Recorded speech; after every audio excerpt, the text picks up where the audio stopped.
بسم اللہ الرحمن الرحیم۔ ایک مسئلہ، جیسا کہ ہم پاکستان میں رہتے ہیں، قربانی کرتے ہیں۔ جب کوئی شخص حج کے لیے جاتا ہے تو وہ قربانی کرتا ہے حج کی، تو وہ پاکستان میں جو قربانی کرتا تھا وہ بھی کرے گا؟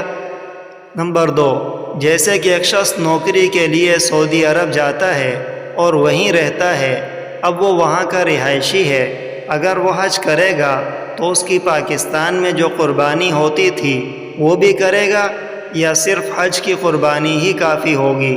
جواب درکار ہے۔ دونوں سوال ایک دوسرے سے ملتے ہیں، مگر ایک حج تمتع کے حساب سے ہے اور دوسرا حج قران کے حوالے سے ہے۔ جواب کے انتظار میں ہوں۔ شکریہ۔ بسم اللہ الرحمن الرحیم۔ پاکستان سے کوئی شخص سیدھا حج کے لیے جائے یا پہلے نوکری کے لیے سعودیہ جائے، پھر وہاں سے حج کے لیے مکہ مکرمہ جائے، دونوں صورتوں میں اگر وہ شخص قربانی کے ایام میں مکے میں مقیم رہتا ہے اور صاحب نصاب ہو تو اس پر بقرعید کی قربانی بھی واجب ہے۔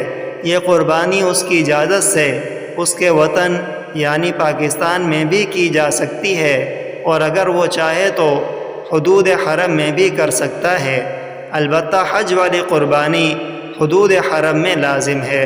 واللہ تعالی اعلم۔